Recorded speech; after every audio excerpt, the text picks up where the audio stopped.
সবগুলো ক্যাম্পাসে রাজনৈতিক শিক্ষা এবং রাজনৈতিক পরিষদ তৈরির যে লড়াই আমরা শুরু করেছিলাম এক সময়, সেই লড়াইটা চালু রাখা হচ্ছে। পথ ভাগ হয়ে গিয়েছে।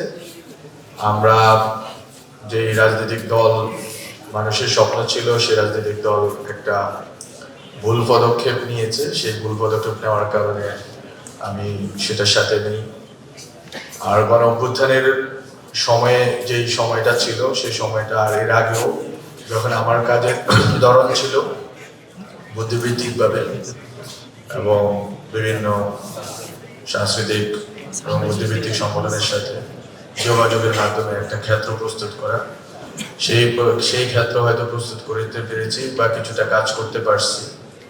কিন্তু এখন আমাদের জন্য যেই বিষয়টা খুবই গুরুত্বপূর্ণ হয়ে গেছে, সেই বিষয়টা হচ্ছে বাংলাদেশের সামনের দিনগুলোকে দেখতে পারা এবং সামনের দিনগুলো দেখার জন্য অতীত দেখা গুরুত্বপূর্ণ।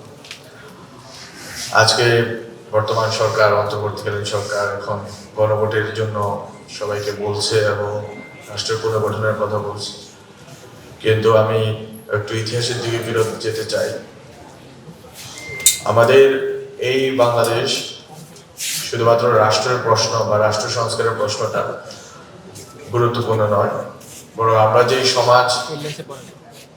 সমাজে বসবাস করি, বাঙালির যদি বলি, অথবা আরো একটু স্পেসিফাই করে বললে বাঙালি মুসলমানের সমাজ,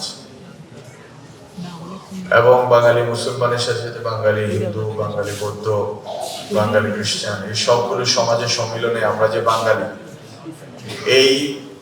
এই যে আমরা জাতি হিসাবে দাঁড়ালাম, এই জাতি হিসাবে দাঁড়ানোর সবচেয়ে গুরুত্বপূর্ণ অনুষঙ্গ হচ্ছে সংস্কার। কেন? কারণ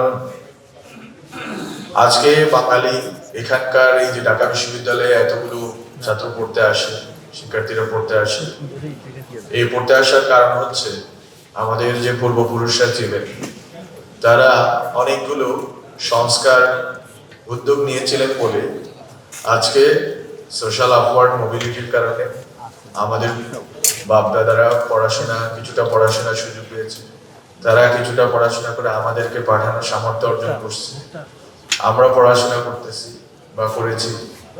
তো এই যে সোশ্যাল আপওয়ার্ড মোবিলিটি, যেটা শেরেবাংলায় ফজলুল হকের মন্ত্রিত্বের সময় সবচেয়ে শক্তিশালী ভাবে ধরা পড়ে, যদি আপনারা দেখেন, সেটা আপনার টেনেন্সির বিষয় হোক, কৃষকদের আপনার কর রেয়াতের বিষয় হোক, সেটা প্রাইমারি শিক্ষা বিষয় হোক, সেটা দোকান মালিকদের সমস্যা সমাধানের বিষয় হোক, সবগুলো জায়গায় যেখানে বাঙালি মুসলমান বিশেষ করে পিছিয়ে পড়েছিল, সেখানে তারা যে সংস্কারগুলো করেছিলেন, এই জন্য পাকিস্তান আন্দোলনের ভিতর দিয়ে পাকিস্তান রাষ্ট্র হয়েছে।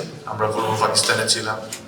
সেই পূর্ব পাকিস্তানে সোহরাওয়ার্দী সাহেব, হোসেন শহীদ সোহরাওয়ার্দী, উনি যখন সংস্কারের চেষ্টা করলেন, ওনার ক্ষমতা মেয়াদ যে এতটুকু কম, এটার একটা গুরুত্বপূর্ণ কারণ হচ্ছে ক্ষমতার যারা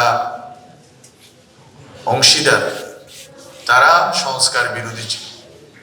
ফলে ওনাকে ইস্কান্দার মির্জা, যিনি প্রেসিডেন্ট ছিলেন, ওনার সলায় এবং ওনার চক্রান্ত, যেটাই বলেন, চক্রান্ত বেশি দিন টিকে না, চক্রান্ত খুবই খারাপ জিনিস, উনিও পরে আইয়ুব খানের কাছে পরাজিত হয়েছেন। তো বিষয়টা হচ্ছে সোহরাওয়ার্দী যেখানে ফেল করছেন, শেরেবাংলায় ফজলুল হকও ফেল করতেন, যদি না, এবং ফেল করছেন ও কিছু একটা দীর্ঘ সময় লাগছে তাকে এই কাজগুলো করতে, এবং পাকিস্তান হওয়ার পরে অনেক কিছু জিনিস সলিড ভাবে আমরা পেয়েছি, বিশেষ করে টেনেন্সি অ্যাক্ট, যেটা আমরা করতে পারছি। এর আগে থেকে চেষ্টাটা হয়েছিল। তো আমার প্রশ্নটা হচ্ছে, শেরেবাংলায় ফজলুল হককে যারা বিরোধিতা করেছিল, তারা ছিল এখানকার যেই ওই সময় সমাজপতি যারা ছিল, যারা আসলে ওই সময়ে জমিদার ছিল, হিন্দু মুসলিম নির্বিশেষে, শুধু হিন্দুরাই জমিদার ছিল না, মুসলিম জমিদাররাও মুসলিম স্বার্থের বিরুদ্ধে ছিল। এই কথাগুলো বলা দরকার, এই কথাগুলো বলা হয় না। তো যাই হোক, আমার কথা হচ্ছে এই সংস্কারের যে ইতিহাস, এই ইতিহাসের ভিতর দিয়ে আমরা কি পাইছি। শেরে বাংলাকে ফজলুল হক হোক, সোহরাওয়ার্দীর ব্যর্থ প্রচেষ্টা হোক, এর পরবর্তী বাংলাদেশ গঠনের পরে যারা চেষ্টা করছে কিছু কিছু সংস্কার, বিশেষ করে শহীদ প্রেসিডেন্ট জিয়াউর রহমান, উনি অনেকগুলো কাজ চেষ্টা করেছেন, সেগুলো ওনার শাহাদাতের কারণে হয়তো অনেক পিছিয়ে গেছে কিছুটা। আমরা যদিও সমালোচনা করি, হোসেন মোহাম্মদ এরশাদ কিছু কাজ করেছেন, কিন্তু আমরা বলতেছি যে এই যে সংস্কারের ধারাবাহিকতাতে সবচেয়ে গুরুত্বপূর্ণ প্রশ্নটা হচ্ছে যে সোশ্যাল পলিটিক্যাল আপওয়ার্ড মোবিলিটি দরকার ছিল, সেই সোশ্যাল আপওয়ার্ড মোবিলিটি কি আমাদের হয়েছে কিনা। যদি অভ্যুত্থানের পরে যদি 1.5 বছর দেখেন, আমাদের কোনো সোশ্যাল আপওয়ার্ড মোবিলিটি হয় নাই। মানে আমাদের বৃহত্তর জনগোষ্ঠীর গুটি কয়েকের কিছু, ইনক্লুডিং মি, ভালো কিছু পদ মিলেছে। কিছু লোক এখন একটু গাড়ি ঘোড়ায় ঘুরতে পারতেছে, কিছু লোক হচ্ছে একটু ভালো খেতে পারতেছে, ভালো থাকতে পারতেছে, কিন্তু কিছু লোকের জন্য গণ অভ্যুত্থানটা হয় নাই। বরং গণ অভ্যুত্থানটা হয়েছিল একটা বৃহত্তর সমাজে যে যারা আন্ডার প্রিভিলেজড আছে, যারা বৈষম্যের শিকার ছিল, সেই বৈষম্য ইকোনমিক, সেই বৈষম্য রেশিয়াল হইতে পারে, রিলিজিয়াস হইতে পারে, সব ধরনের বৈষম্যের যারা শিকার ছিল, তারা কি উঠে দাঁড়াইতে পারছে? তারা যদি উঠে দাঁড়াইতে না পারে, তাহলে আমি মনে করি আমরা 100 বছর পিছিয়ে আছি।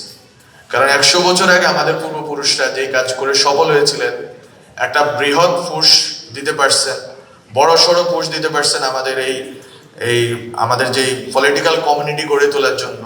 সেই বড় সড়ো পুশ আমরা এত রক্তারক্তির পরে, 2000 লাশের পরেও, 2000 কাছাকাছি শহীদ হওয়ার পরেও আমরা পারলাম না। সো আমরা ব্যর্থ, এটা আমরা ধরে তারপরে আমরা সব বড় বড় বক্তৃতা দিতে হবে।